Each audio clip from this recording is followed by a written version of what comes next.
Hybrid compliance cars, even the most sacred of historic sporting icons, have electrified. Can you believe they hybridized the 911? Can you believe they hybridized the Corvette? This is an outrage. We're angry. Deeply. I'm so mad. In fact, I'm so mad. I think we should do a comprehensive test between these two cars to find out which is best. No, worst. Worse. We're going to complain about going slow. Yeah. We're going to complain about going fast. But if hypothetically these cars, if we like them, then I would say that this 911 GTS, now the GTS model only comes as a hybrid, but don't panic, you can still get the 911 and the S and other Porsches, but this is a hybrid 911. This doesn't have an electric motor to the wheels though, it just puts it through the normal powertrain. This here Corvette E-Ray though, it gets a little more sacrilegious because we've seen all-wheel drive Porsches before, but this is an all-wheel drive Corvette with an electric motor on the front axle. Are you trying to tell me this Corvette is all-wheel drive, mid-engine, automatic only, and a hybrid? I can't say these words on camera. Oh, it's too violent for children.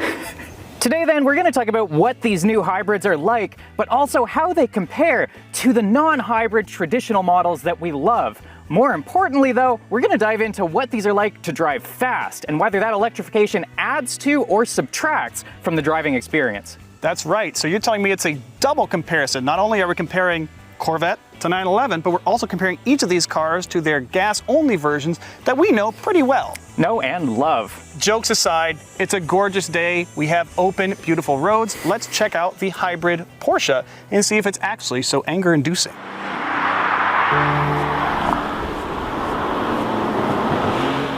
Well, we're sitting in a car and it's not running because it's a hybrid. But it is running. It is, and it's not. So we're gonna click over to Sport. Here's a funny thing I learned. Sport doesn't automatically turn off start-stop. Usually it does, but Porsche does. That doesn't bother me at all. Anyways, setting off sedately. And I think that's the thing I want to talk about before we go fast. We will. That I like how when you're not on it, it just feels like 911. It does. It's just a very comfortable, handsome, commutable place to be. It's kind of harsh when you go over some bumps, but we're going to get to that. It's true.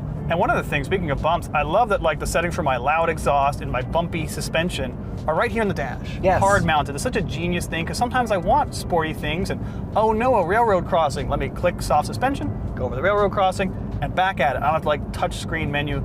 A lot of thoughtful designs, a lot of space, a lot of practical things, but it also has to be a 911. This new gen GTS came to us about a year ago, but it's actually just a revision of the existing 992. People refer to the 992-1, this is the 992-2. Introducing this hybrid tech, it puts all of the electrification through the drive wheels the same way it goes through the transmission. That means there's no separate electric motor up front, it's built into the trans. It's like sandwiched in between there, and I think it's clever that they also use the electric motor as the starter, as the alternator, and there's also like, there's no belt-driven accessories like for the air conditioning. It's just spun up with a little motor, which means they can put it anywhere. It's very clever. It is, and Porsche says that this only ends up adding a total of 50 kilograms to the car over the previous GTS. That's because they've been able to get rid of a lot, they've used lightweight battery chemistry, and the car doesn't feel any worse for it, at least on the weight front. It doesn't feel any different than the previous GTS from memory. I mean, it's a 10th here, it is faster, but it doesn't feel markedly different. If you drove the old GTS and liked it, it's still here.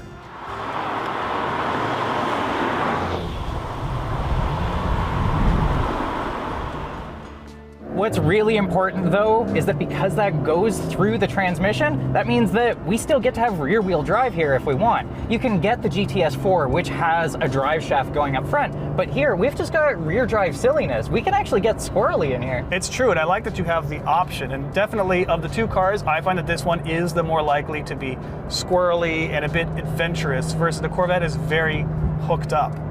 But we have 532 system horsepower. The engine itself is making about 478, but you can't just add the electric power to the gas, it's tricky.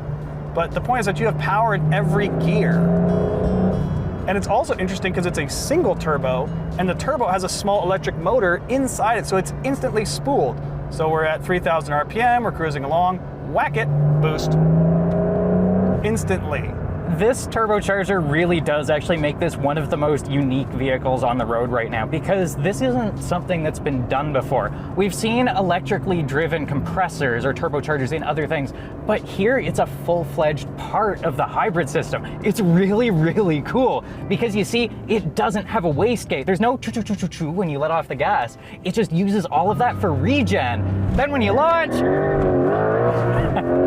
it fills in the torque from 2,000 RPM, full 449 pound-feet right there from the start.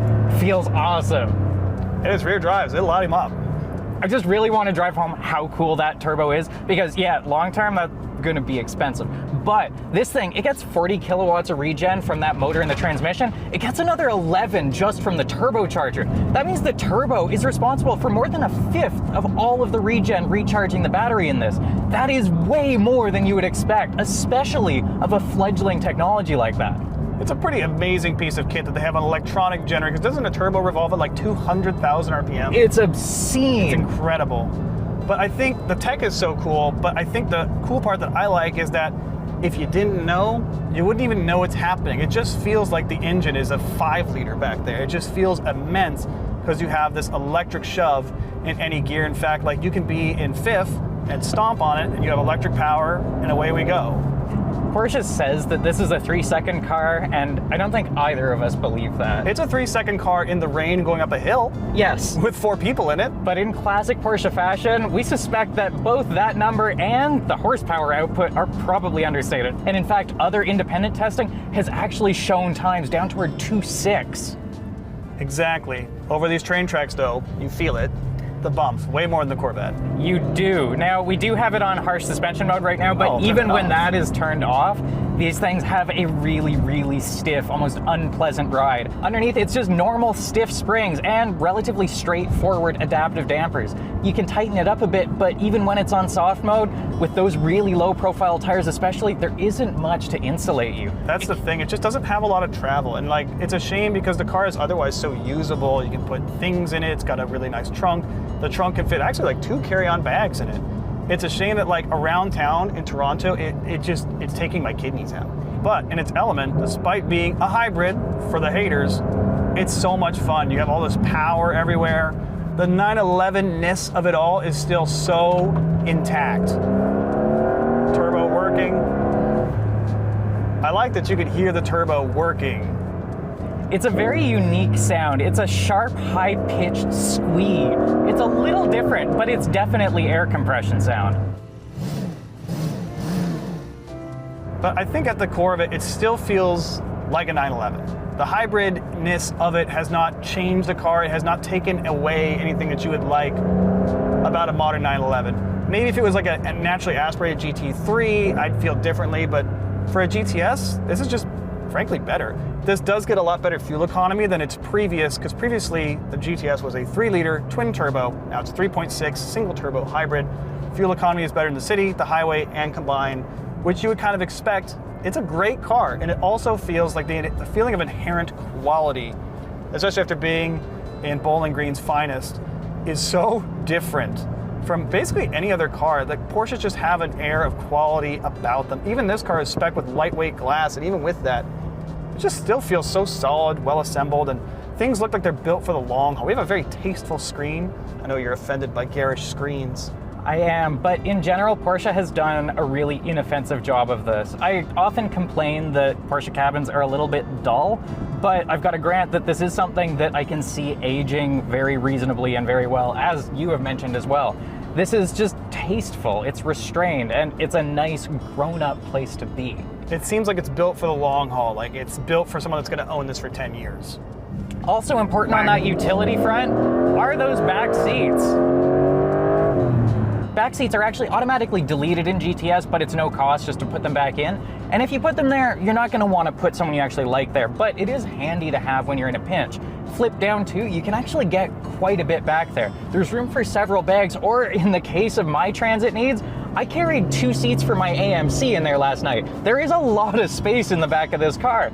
Add that to the front, which I have fit friends inside of and been able to close, and this just becomes a very surprisingly sensible car for normal everyday life and errand running. The bigger question is, how does this thing feel in the corners? It feels great. It feels like 911s always have. It has this amazing steering feel for a modern car. It's not as good as cars used to be, but for a new car, the steering feels good. It weights up perfectly. And get this, El, the steering wheel is a circle. I love a good circle. There's some innovation for you. Porsche's done a really good job, though. I really don't like electronic power steering, but this is a really inoffensive and really feelsome setup, I think. It really does feel great. It's nicely weighted. I don't know, Porsche just nails it on this driving dynamic stuff. Everything is set up kind of how you would want it to be. We do have the Sport Chrono package on this car, so we have launch control, but it's just little things about this car. It's very thoughtfully built, and I think that it's going to be an interesting contrast to the Corvette when we hop in that. But you've driven it too. What do you think of it? My read on it really is that, if anything, this car is just too good for its own good. This is an exceptional vehicle. It can get a little bit hairy, but in general, Porsche has engineered a lot of the volatility out. As much as it can feel like it wants to let go, these cars generally won't actually let you throw those 2/3 weight backwards. I find that it just ends up feeling a little bit clinical. It is almost a bit too clean, and it's almost like they've perfected what we expect from a 911 and deliver it so perfectly that it just drives like a 911. If you've driven a 911, you kind of know what we're feeling right now in these seats. It's got more power and better economy, but the feeling is so consistent through it. But that being said, it's still the only rear-engine sports car you can buy, although interestingly, it has practically the exact same weight distribution as the Corvette. It does, and I think with that, it's time to hop in there and see what Kentucky's got to offer. It's time for a hot Corvette summer. El, I feel like there's something in between us. I feel like you're putting up a wall. Can barely hold your hand. This car leaves room for Jesus with the wall. If you're worried about your date getting handsy, Corvette C8 is the car for you, because ain't nothing getting across this. Just make sure you get it this year, because for 2026, they're finally going to open that up. But as divisive and honestly oppressive as this feels, it is neat because they've given this a cockpit feel. They've made this feel like a supercar. This is not all that far removed from that Revuelto the other week. It looks great for you. You have all this cool blue accent. I feel like I'm just in a sidecar at this point. Just decorated like a neoprene wetsuit, yeah. But that's not even the part that makes people mad, El. They get mad because it's got a battery. Oh my goodness, and the front wheels pull the nose in places. Can you believe that? Absurd. Oh goodness. This is the Corvette E-Ray, and what it is a interesting combination of other Corvettes. So you still have the LT2 from the base Corvette, the Z51, but it's the Corvette Z06 and ZR1 wide body on this car. It is 3.6 inches wider, and of course the headline piece, it has an electrically driven front axle. It adds about 155 horsepower or so of its own, which does two things. It makes this the first all-wheel drive Corvette ever, and it makes it really fast. This thing is 0 to 60 in the 2s if you look at GM's kind of cheaty numbers. But regardless, this is a 10-second car, 655 combined horsepower. How is it through the corners? Well, I've got to say, as much as I've always been a Porsche girl, this is a lot of fun. And honestly, the last time I drove one of these was the same day that I drove a 992 Turbo S, and that day too, I had more fun in the Corvette. This is exciting. It's super exciting, and I love that it has like torque at all the gears. Look at this cornering you get in a Corvette. Well, and the big thing is that by having that power up there on the front axle, this thing is able to claw those front tires to sort of combat understeer. This can pull its nose through corners in the way that that Porsche can't. Now, of course, you can get that Porsche as a 4, and actually, even as a 4, the Porsche is still lighter. This is a heavy way of hybridizing and a heavy way of bringing all-wheel drive. But the trade-off? Well, they don't have a drive shaft down the middle.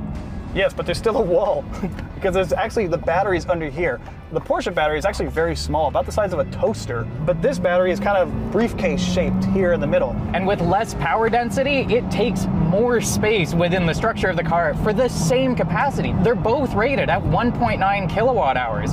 Now, how they use that power is different though, because the Porsche is always just passive. It's always just there in the background, augmenting that gasoline powertrain. This though, well, they say that it can drive electrically, but it comes with a really big caveat, and honestly, I think it's pretty funny. It's called stealth mode, and you can drive it in front-wheel drive EV power only per the brochure. However, it has an obscure and strange set of requirements that have to be met for you to actually use this mode. And then, like pressing the EV button on a Prius, as soon as you tip into the throttle even a little bit, it kicks off. But you can't just press a button to switch into electric mode in this. You have to actually stop the car, restart it in stealth mode, and then you have to very gently baby the throttle, because if you ask it for even the littlest bit too much torque, it will trigger back into gas mode and you can't return to electric until you turn the car all the way off. And as you experienced, it just may lock you out even if it says the hybrid battery is fully charged. That being said, I can't complain about this mode too much because it is capable, technically, of driving by itself on EV power alone. The 911 is not in any mode or any function. It does not work that way. So I can't be that mad at it. Look at the power you get in fifth. And you get motor noises, as well as actually, I think one of the first interesting uses of fake engine sound, which is that they've piped in a little bit of a whirry synthetic electric sound when you've got that electric power adding things in. It just sound fun. Yeah, it enriches the experience in a way that we're not used to from pumped in cabin sound. And then, of course, you give it, and as you say, so fast. It's so fast and it hooks up so well. So it has a 6.2 liter pushrod engine in the back, which is, for all intents and purposes, a very spicy version of a Silverado engine. It's the LT, it's not a flat plane, it's a very simple engine. However, you can't argue it works, makes 490 horsepower back there, and like Al said, supplanted with the electric power up front, it's a kind of a DIY GTR. It remains the last mid-engine, naturally aspirated car you can buy under $1 million, because yes, you can get a Revuelto or something, but in a car that you and I could actually hope to buy, it's the only offering. Well, and you know what? I'm actually having more fun in this than I was in the Revuelto. The Revuelto is faster, and yeah, it makes more noise. It's got that V12, but it's so fast that it's all over before you know it. This is still stupid fast, and it's kind of over before you know it, but there's a little more time to savor. And this, I find, still gives you some rewarding sounds, even at partial throttle, when you're just taking it a little more chill. You don't It sounds better than the Porsche. It sounds different than the Porsche.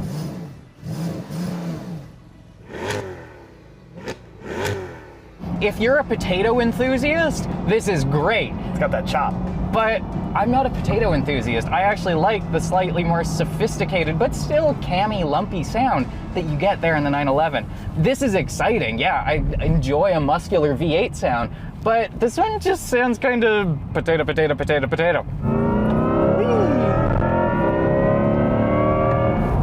But talking about those much more expensive cars like the Revuelto, it's important to note that this car does start $35,000 less than the Porsche GTS. And even as tested, this is a 3LZ, so you get nice leather trim and contrasting stitching and these unique GT2 seats.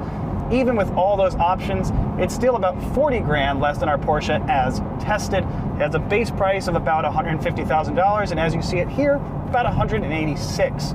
The Porsche numbers, though, they start at $180,000, and that one there is up toward $220,000. And it's really not hard to make a GTS cost $250,000. And the other thing about the price is that it is the cheapest car you can buy with standard carbon ceramic brakes. There are more affordable cars that you can option carbon ceramics, but on the Corvette E-Ray, they are standard. And at $150,000 and some change, that is by some margin the most affordable car with carbon ceramics. The value proposition in the Corvette is stellar as always. On one hand, then, this definitely wins out on price. On the other, well, you could argue the price sensitivity of people shopping in this segment. But even in that case, a $30,000, $40,000 delta buys you a really nice vacation, and that is a worthwhile consideration. It buys you a loaded CR-V. The whole CR-V in between these. And I think that's always what people come down to, is that you can't beat the performance package for the money on a Corvette. You pay for it in other ways. Like, yes, like this button thing is kind of strange, and it doesn't have the same hewn from a solid chunk of granite that the Porsche does, but it banks the numbers, it's exciting, and it does it for way less money. So I don't know, you can't be that mad at it. There's still a question though. Good car for the money. Does that still feel as special as the Porsche does, just with that solid reputation and air that it carries itself with? I think the thing we just discussed in the Porsche is true, though. That it just feels like a 911. This is a completely unique experience for this that you can buy. Short of a Revuelto, only place you can get that. That is super unique. And I know it's a for the money, but we're talking $1 million. That's a lot of for the money. Yes, the Porsche is mostly more practical, but we do need to talk about the fact that Corvette has the best ride. It is so good. It is straight up magic. The magnetorheological dampers are just incredible. And in the city, if you live with bumps, it's so much smoother than the Porsche, whereas the Porsche like kind of is assaulting and annoying. And I think the thing here is that both of these cars are really, really good. Neither one is a disappointment. Neither one of them is lame. They're both really good. And they're actually surprisingly different considering that they have about the same power density, about the same price, and they're both sports cars, and they're both blue. With that said, we've really got to acknowledge that the Porsche does have the ups on this thing on practicality. Yes, this has a big boot there in the back that you can put your golf clubs in, and there's a frunk as well. But the Porsche frunk is significantly bigger, and you can't throw stuff behind the seats in this. It's also just a little bit more awkward to get in and out of. This feels a little bit more supercar inconvenience, which is charming. But if you want something that you're going to drive every day, this does feel a little bit more of an occasion than a commuter. But then that's always kind of been the Corvette thing, hasn't it? The volume of space in the Corvette is not bad, but it's strangely shaped. It would be a good case for fitted luggage, if you wanted to do that. But it definitely, for better or worse, depending on how you're shopping this, it is more dramatic. And it does feel like more of an occasion than the Porsche. Maybe that's a downside. Maybe you want something that's just kind of normal, you can hop in every day. Maybe it's a weekend car for you. But this does feel a bit more special to me. And I think driving these cars, it kind of seems like each one is built for the use case of those who buy it. Porsche 911 buyers, they buy those cars, they keep them for 10 years, they put 200,000 miles on them. Corvette owners also have them for 10 years, but they keep them in a garage and they take them out on weekends and drive them on nice occasions. Each car is perfectly suited for its own purpose that I think they'll actually be used for.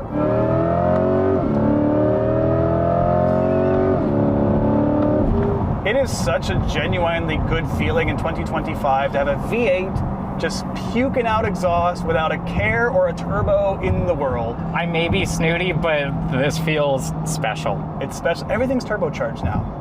Of course, that comes with a fuel cost as well. Well, you would think that it being a hybrid, well, it's got to be great on gas. And it's better than the standard Corvette, however, only marginally so. And in fact, amusingly, it's actually worse on the highway because you're just pulling that front wheel drive and all that weight along at steady state. It is better combined and it is better in the city. But if you're like, oh, I'm going to buy the E-Ray and the fuel savings will make up for it. No, not really. That said, the Corvette's party trick is that on the highway, it's a star. It gets great fuel mileage at a steady state on the highway. On my way to this shoot, I got 9.3 and it's rated at 9.7, which is pretty good considering that it runs 10s, I'll remind you. Hell, I gotta say, I was staunchly against these hybrids because they have electricity, but I think I might have been wrong. Yeah, for all my purism, this is actually rather enjoyable and doesn't feel like it's been diluted by electrification. Could it be possible that a team of hundreds of educated and highly qualified engineers know more than us? No, I live in a comment section. Right. Let's digest our thoughts. I think the biggest thing that I learned today is that both of these cars are so well executed. They are. These don't feel any less for being hybrids. Yeah, like you said at the very beginning, in the era of compliance cars, there's some which you can say they're like, oh, do we have to do a hybrid? Fine. Not these. These both are very, very well done, and there's not a loser in the bunch. There isn't. They are, however, really rather different cars, and despite both being comparably powered, comparably quick, and almost comparably priced, they answer very different questions. I think what we've come to the conclusion is that both are fun to drive. Both are great at what they do, except the Porsche seems to be built for the everyday user. If you want a sports car you can use every day with no compromises and save a bit on fuel, 911 GTS is the answer. If you could only have one car, it had to be your only car, you couldn't go wrong.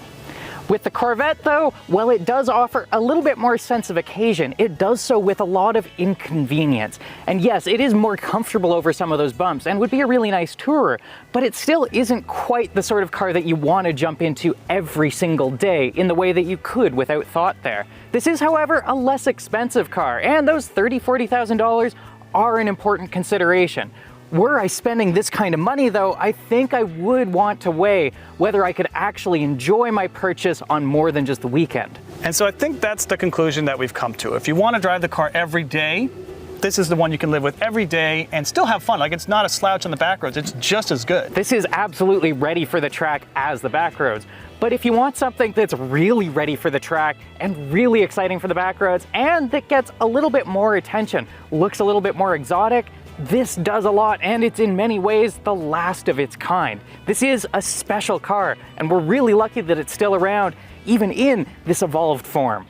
And I think we also have to answer the second comparison, which is, for both these cars, did the hybrid improve it? In the case of the Porsche, I think we're agreed that yes, it makes that power available so effectively, and that it does so cleverly that for the nerds who know what's going on underneath, it's a really neat car to think about. And in the same way, the hybrid system in the Corvette, it doesn't really improve the fuel economy. I mean, it does by like a little bit, by this much, but you can't deny it pushes the performance envelope of this car so much farther. This is a performance hybrid, and you're damn right, it is faster in a straight line. It pulls harder out of corners. It absolutely improves this car in a sporting way. So the answer is, yeah, the hybrids are good. This is pretty sweet. This is a good problem to have. And it's also really unusual in that it doesn't leave us with a clear binary winner. The fact that both of these are so exceptional within their briefs is really rather excellent. We're spoiled for choice in this segment, and that's not something that's been true of very many generations of motoring. Genuinely, thank you for watching, and if you have an idea for which two cars we should compare next, let us know in the comments. For Driving.ca, I'm Al Alder. And I'm Clayton Seams.